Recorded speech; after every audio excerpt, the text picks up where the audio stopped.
Assalamualaikum warahmatullahi wabarakatuh. Baiklah, sebelumnya perkenalkan, nama saya Umi Hanifah Fadila Damanik dengan NIM 2121912. Nah, baiklah, di sini saya akan menjelaskan tentang hukum-hukum Islam. Nah, di mana hukum-hukum Islam itu dia ada beberapa, yang akan saya bahas itu ada beberapa, yaitu tentang al-hakim, al-hukmu, mahkum fi, dan mahkum alaih. Nah, baiklah, di sini kita akan membahas yang pertama. Nah, yang pertama itu adalah al-hakim. Nah, al-hakim ini adalah orang yang membuat hukum. Nah, kalau orang yang membuat hukum di dalam kajian usul fikih, itu orang yang membuat hukum itu adalah Allah Subhanahu wa taala. Jadi, hukum itu datangnya dari Allah Subhanahu wa taala. Hakim adalah orang yang membuat hukumnya. Jadi istilahnya sama dengan hakim di dalam kehidupan kita. Hakim berarti dia hakim itu orang yang menghakimi, orang yang memberikan suatu hukuman tersebut. Jadi hakim, al-hakim. Nah, dari dalam usul fikih itu Allah Subhanahu wa taala yang membuat hukum-hukum yang ada di dunia ini, baik itu hukumnya misalnya hukum melaksanakan ini, hukum melaksanakan pekerjaan ini, hukum dalam berbuat ini. Nah, jadi itu sudah ada namanya hukumnya gitu ya. Dan yang membuat hukum ini pula yaitu Allah Subhanahu wa taala di dalam kajian usul fikihnya. Kemudian kita masuk kepada materi yang kedua, yaitu al-hukmu. Nah, tadi al-hakim itu orang yang membuat hukumnya. Berarti siapa yang membuat hukumnya? Allah Subhanahu wa taala. Al-hukmu ini menetapkan sesuatu atas sesuatu yang berupa aturan-aturan. Nah, al-hukmu, hukum, berarti peraturan-peraturannya, hukum-hukumnya. Nah, berarti sudah ada orangnya. Berarti setelah ada orangnya berarti ada yang dibuatnya, hukum-hukumnya ada. Berarti misalnya gini, ada di dalam kehidupan kita, misalnya kita kenal sekarang ini ada undang-undangnya, ada peraturan-peraturannya, sama kayak di sekolah. Nah, di sekolah itu tuh pasti ada yang namanya peraturan. Nah, peraturan itu dibuat oleh kepala sekolah misalnya. Jadi kepala sekolah membuat aturan, misalnya guru dilarang terlambat. Nah, 7 menit, 5 menit keterlambatan akan diberikan sanksi misalnya. Nah, itu aturan yang dibuat oleh kepala sekolah. Nah, al-hukmu sendiri ini berarti kan dia kan aturan, udah ada ketetapannya. Hakim tadi itu dia hakim tadi itu orang yang membuat hukumnya, orangnya, berarti hakim itu orangnya, sedangkan al-hukmu itu hukumannya, aturan-aturannya gitu ya. Nah, untuk pembagian hukumnya ini pula dia ada terbagi.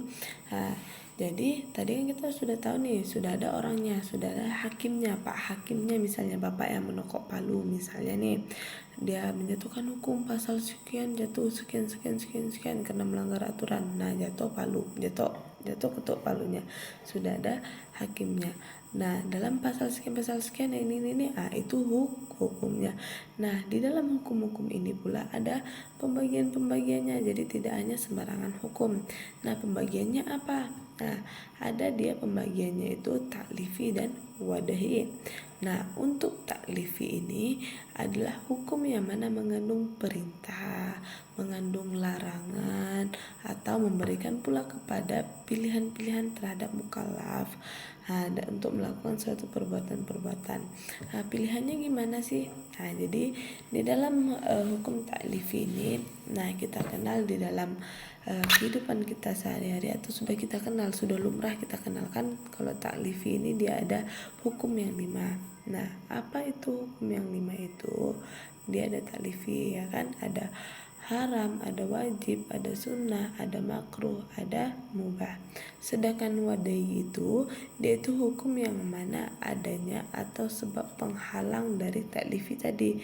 Nah, kalau taklifi tadi 5 hukum dasar ya kan. Kalau wadai ini hukum yang menjadi penghalang tidak bisa dikerjakannya taklifi tadi. Nah, berarti kita sudah tahu kan hukum itu dia terbagi menjadi 2, taklifi dan wadahi. Nah, kita lihat apa di dalam taklifi ini dan ada pula di dalam wadahi ini. Nah, sebelumnya tadi kan sudah saya jelaskan bahwasanya hukum itu dibagi menjadi dua, ada taklifi dan ada wadhi. Nah di taklifi tadi juga sudah saya bilang tadi, ada wajib, ada sunnah, ada makruh, ada mubah, ada haram. Nah di sini kita perjelas lagi yang mana wajib itu apabila kita kerjakan kita akan berpahala. Nah kalau seumpamanya kita tinggalkan kita akan berdosa. Apa sih contoh yang wajib ini? Contoh wajib itu seperti misalnya melaksanakan sholat. Nah, ibadah melaksanakan sholat, karena sholat ini merupakan salah satu tiang agama, pondasinya agama.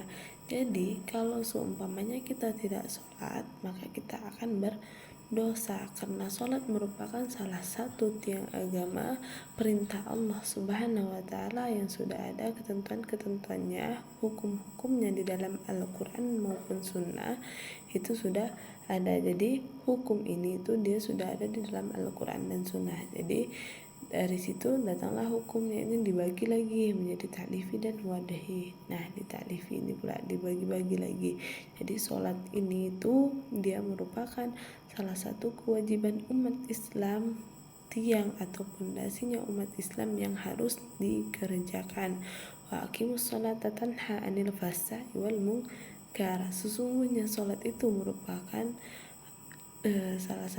sesungguhnya sholat itu menjauhkan kamu dari perbuatan keji dan mungkar. Nah itu sudah merupakan kewajiban kita. Jadi di sholat itu kita akan, apabila kita melaksanakan sholat, kita akan terjauhkan dari perbuatan-perbuatan keji, terjauhkan dari perbuatan-perbuatan mungkar.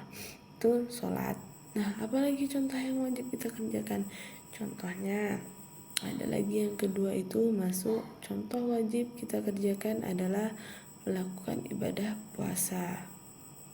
Nah, ibadah puasa di sini puasa Ramadan, puasa wajib yang kita kerjakan setahun sekali dalam sebulan. Ini merupakan salah satu kewajiban kita umat muslim, yang mana terdapat dalilnya di dalam Al-Quran surah Al-Baqarah ayat 182 yang berbunyi, A'udzubillahi minasyaitonirrajim, Bismillahirrahmanirrahim. Ya ayyuhalladzina amanu kutiba alaikumussyam kama kutiba alal ladzina min qablikum la'allakum tattaqun. Maka diwajibkan bagi kamu untuk melaksanakan puasa. Nah, puasa ini, puasa Ramadan ini merupakan salah satu kewajiban untuk umat muslim dalam melaksanakan ibadah. Puasa ini juga merupakan pondasi umat muslim. Nah, sebagaimana kita ketahui, rukun Islam ada 5. Nah, yang 5 rukun Islam tadi itu ada yang namanya syahadat. Nah, setiap Islam pasti sudah mengucapkan syahadat. Nah, kemudian ada sholat. Nah, bayangkan saja jika seumpamanya kita tidak melaksanakan kewajiban kita sebagai seorang muslim untuk melaksanakan sholat, sementara dia adalah pondasi yang kedua dan untuk mengokohkan suatu sesuatu bangunan. Salah bangunan ini kita hanya mengucapkan kalimat syahadat, maka bangunan ini tidak akan kokoh. Nah, maka ada yang kedua yaitu yang namanya sholat. Nah, di sholat ini maka ini merupakan salah satu pondasi kita. Selain sholat ini tidak kita kerjakan sholat misalnya, nah kita akan berdosa. Kemudian ini tiang agama juga ini. Nah, bayangin saja kalau seumpamanya kita tidak melaksanakan kewajiban kita sebagai seorang muslim, kita tinggalkan, kita biarkan misalnya kan. Kemudian ada sholat, ada puasa. Nah, puasa juga masuk rukun Islam yang ketiga. Kita kerjakan, nah kita akan berdosa. Ada zakat, kemudian haji ini bagi yang mampu. Nah, taruhlah seumpamanya yang 5 ini pondasi yang ini haji hanya orang-orang yang mampu, taruhlah 4 pondasi ini bisa untuk untuk mengokohkan suatu bangunan misalnya, walaupun tidak sekuat yang 5 tadi. Nah, karena haji merupakan haji itu kewajiban bagi orang-orang yang mampu. Nah, kemudian zakat. Nah, zakat tidak kita kerjakan. Nah, zakat itu kan diwajibkan ada haulnya ya kan, ada masanya kepada orang-orang yang mampu. Nanti zakat ini akan diberikan juga kepada fakir miskin, orang-orang yang berhak menerima zakat, ada mustahik zakatnya. Nah, yang 3 ini tadi yang tidak kita kerjakan, misalnya tidak kita kerjakan sholat dan puasa, maka sungguh sulit lah kita nantinya, ya kan teman-teman. Baiklah, itu sudah masuk kepada yang wajib. Setelah wajib ada yang namanya sunnah. Nah, di sunnah ini pula apa saja? Di sunnah ini apabila kita kerjakan kita berpahala, nggak kita kerjakannya kita nggak dapat dosa, nggak berdosa, tidak berdosa. Jadi kalau kita kerjakan kita berpahala, kita tinggalkan kita tidak mendapat dosa. Apa contohnya? Nah, contoh dalam sunnah ini seperti sunnah qobliyah dan ba'diyah. Sholat sunnah, ya kan, sunnah ba'diyah dan qobliyah. Kemudian atau melaksanakan ibadah-ibadah puasa, ada puasa Senin Kamis, puasa Yaumul Bid, puasa Yaumul Bid, puasa Rajab, puasa Sa'ban, puasa bulan Syawal. Nah, puasa 6, ya kan. Kemudian ada juga puasa Nabi Musa, puasa 40 hari, ya kan, puasa selang-seling. Nah, banyak puasa-puasa yang sunnah yang bisa kita kerjakan. Atau nah, ingin lebih mudah, saya tidak sanggup untuk melaksanakan sholat misalnya, saya tidak sanggup untuk melaksanakan puasa misalnya, ada ibadah paling mudah, sedekah. Nah, tidak sanggup juga kita dalam segi materi berbagi misalnya sedekah. Nah, kita amalkanlah yang paling mudah, sepaling minim-minimnya, yaitu tersenyum, senyum sapa apabila kita melihat saudara kita seiman, seagama, sesama manusia, sesama makhluk ciptaan Allah. Kalau dia lewat, kita tegurlah, setidaknya senyum sapa sambil mengucapkan assalamualaikum misalnya, assalamualaikum ya akhi ya ukhti misalnya, ya kan. Nah, jadi dari senyuman tadi itu bisa bisa istilahnya itu ibadah paling mudah. Misalnya yang tadinya orang yang tadi sudah merungut, nah sudah tidak karuan, tiba-tiba karena kita senyumin, dia pun jadi tersenyum, adem hatinya, tenang hatinya. Nah, kita mendapatkan pahala jadinya karena kita berhasil membuatnya bahagia.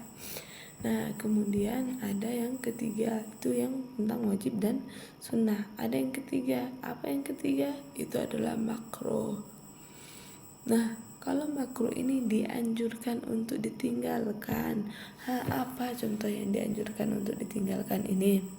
Nah, sementara untuk contoh yang dianjurkan ditinggalkan ini adalah sesuatu yang membuat kita terlena, sesuatu yang sia-sia, maka ini harus kita tinggalkan. Misal main TikTok seharian, ada tidak gunanya? Tidak.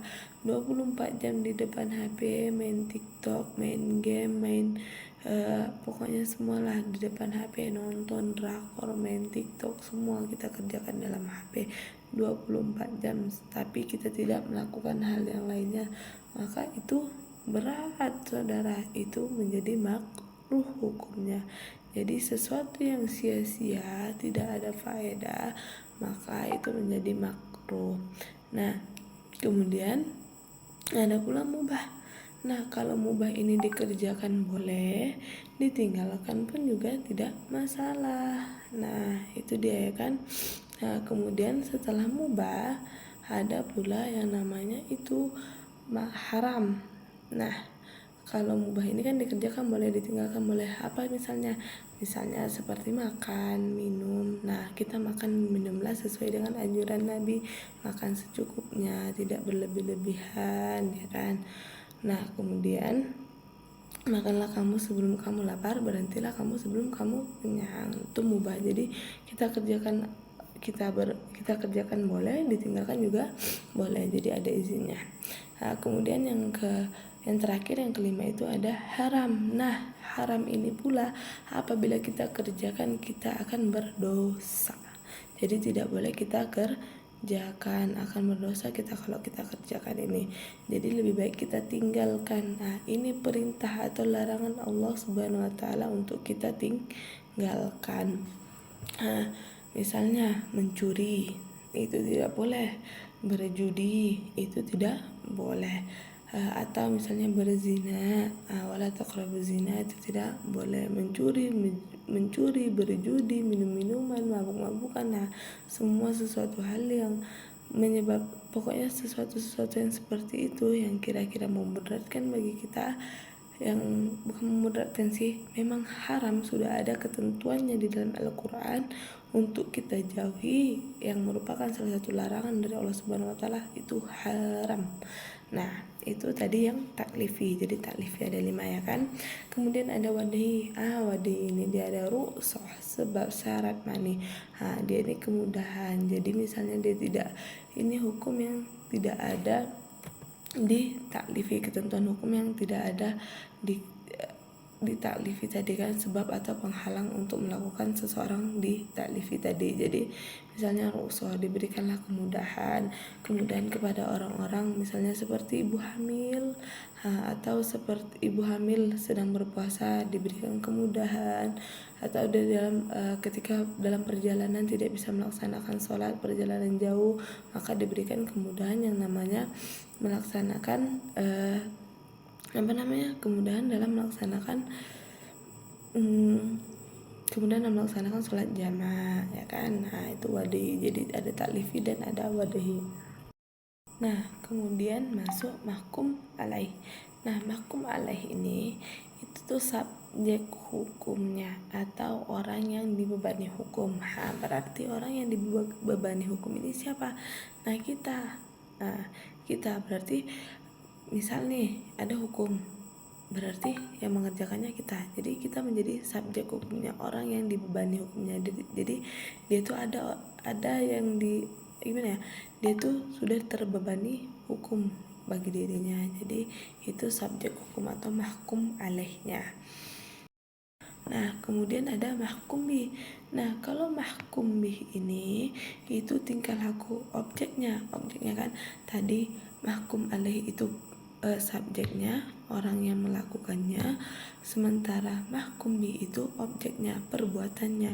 Berarti kalau sudah ada orang yang mengerjakan, berarti ada perbuatan yang dikerjakannya. Nah, jadi kita ulang lagi. Jadi hakim itu orang yang membuat hukum, kemudian hukum itu peraturannya, kemudian mahkum alaih itu subjeknya, orang yang mengerjakannya atau orangnya gitu kan, orangnya. Kemudian mahkum bi, orang yang kalau mahkum alaih ini orang yang dibebani terhadap hukum tadi. Nah, kemudian dalam mahkum bi ini dia itu objek dari perbuatan yang dikerjakan sama si mahkum alaih ini.